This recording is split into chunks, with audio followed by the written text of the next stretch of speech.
want the offense to be dynamic. You want the offense, let's face it, to be explosive. But I'm not so sure the football team does. Good morning to you. Good Friday morning. I'm Dejan Kovacevic of DK Pittsburgh Sports, and this is Daily Shot of Steelers. It comes your way bright and early every weekday. If you're into hockey and or baseball, I also offer daily shots of Penguins and Pirates that I hope you'll check out as well. The offense is going to have more moving parts.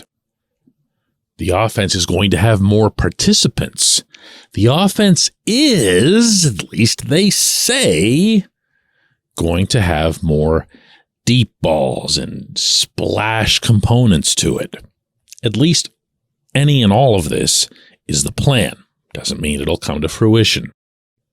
But I got to tell you, at the risk of sounding maybe a little bit like a wet blanket, arguably for a second consecutive day, considering that yesterday's theme was to go easy on the rookies, I'll say that this offense is not ever, I don't think, going to advance too far beyond the foundation that was formed at the midpoint of last season. And let me explain what I mean by that.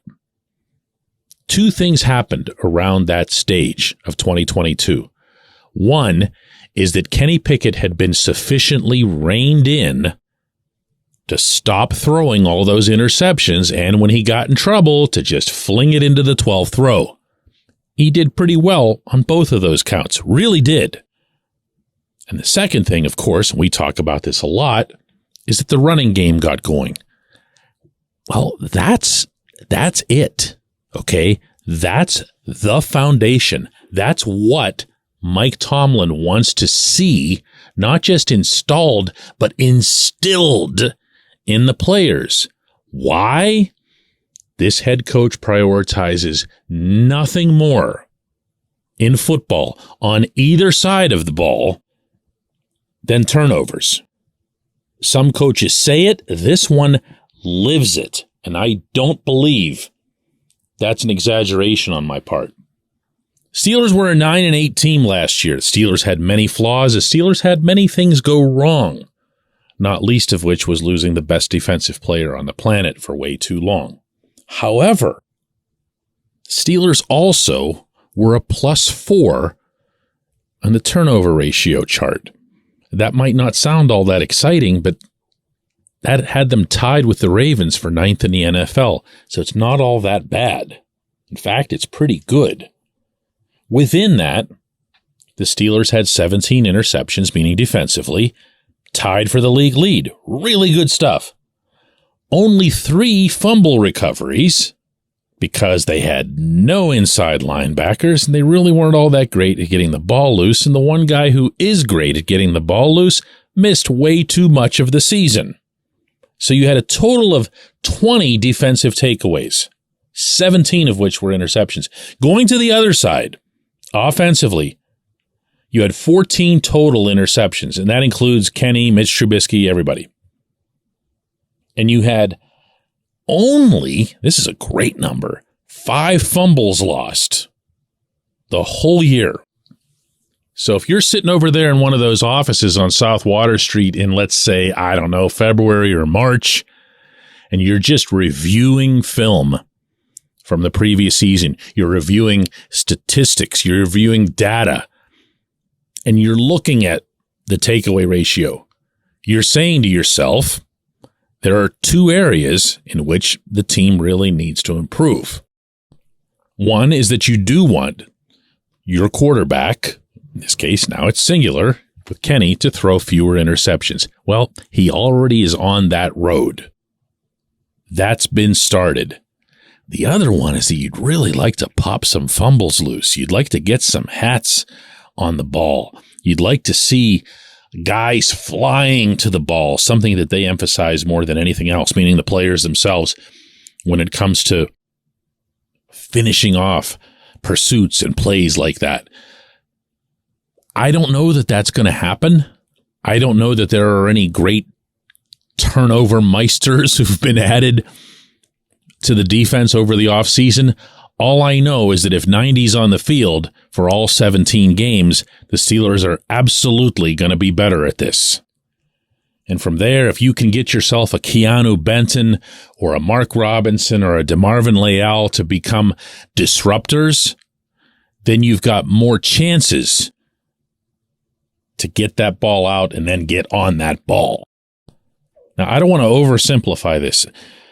Again, all coaches talk about turnovers. All coaches talk about turnover ratio. And yet, when I mentioned to you a couple of the teams that were ahead of the Steelers on that list, like the Dallas Cowboys were second best in the league. They were plus 10. Why? Well, guess who they had at linebacker? Popping the ball loose all the time. They had an unbelievable figure of 17 fumbles recovered. But were they some great football team? No, only in their minds, as always. The Detroit Lions are in that pack. So it's not some automatic where you go, wow, I mean, you're up there in turnover ratio, you're going to win a Super Bowl. No. But it's a stabilizing factor. It allows you to better game plan when you know that you've got the kind of people that you can trust.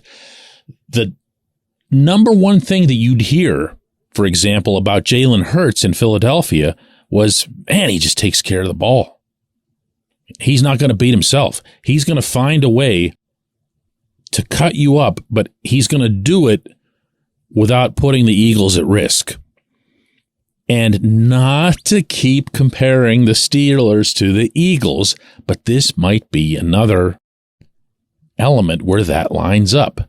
I could see this offense. I don't mean to knock it when I'm bringing up any of this, okay?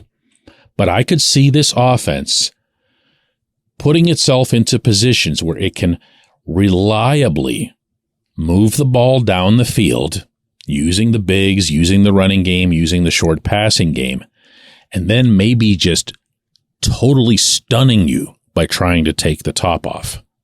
But anyone who thinks that this offense is just going to, show up like this in September, flinging like Joe Burrow and Patrick Mahomes, you're going to be disappointed. That is not the mindset. That is not the approach they're taking. And the main reason for that is they are not at all eager to give the ball up. When we come back, J1Q.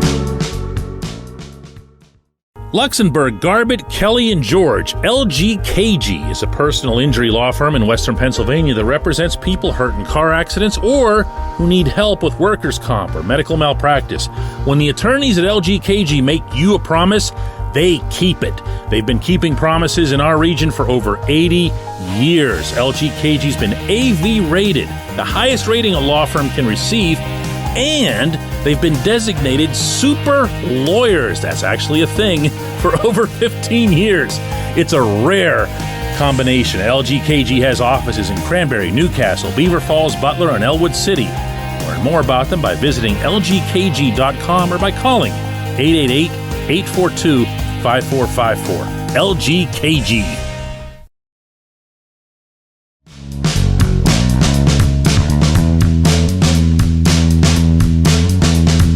Today's J1Q comes from Clayton, who says, hey, DK, I don't mean to bring up the C word, but in your opinion, what are the biggest adjustments or changes that you'd like to see Matt Canada make to his playbook? You've mentioned several times the routes that George Pickens was given, and of course, all the jet sweeps.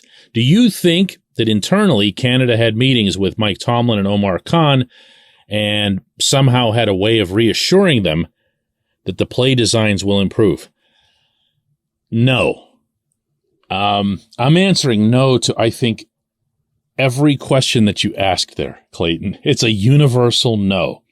So to rewind, you ask if there are adjustments or changes that I'd like to see Canada make to his playbook.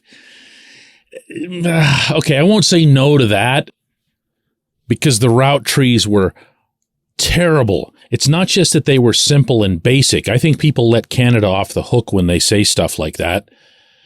It's not just that Pickens was given straight lines 50% of the time. It's that he was having route trees where the receivers would cross over with each. They just made no sense.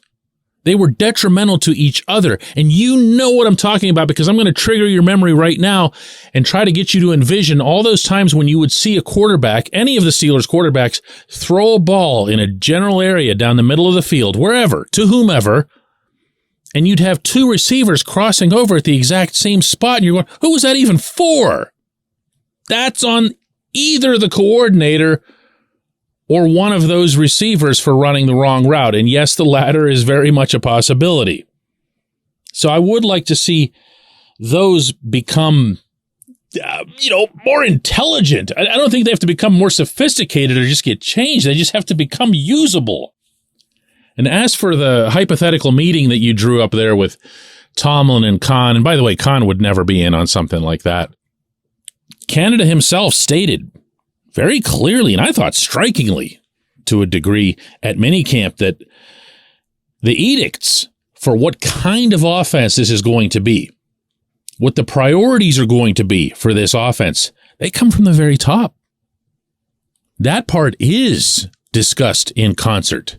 That is something that comes up at the big table because they also have to have Omar and Andy Weidel and everybody else looking for players who fit that. So you can make an argument that this comes down from Art Rooney, or at least with Rooney's blessing, but they see themselves as a team that's going to do exactly what I described in the opening segment. They'll do it methodically. They'll do it at their pace. They'll do it in a way that keeps the other team's offense off the field. And they're going to do it safely. They can tell you anything between now and kickoff against the 49ers. They can show you anything in Latrobe, in preseason games, and it's not going to mean a thing. I'm telling you, what you see from this offense against San Francisco that day at Acrisure Stadium is going to look like last year's offense, but executed more precisely and with some more athletic players. And from there, maybe you'll see some additional wrinkles come in, but don't be setting the bar in your head way up here. This isn't just a Canada thing. This isn't all of them thing. I appreciate the question. I appreciate everybody listening to Daily Shot of Steelers, including those of you who dare to use the C word on this program. Let's meet up again Monday.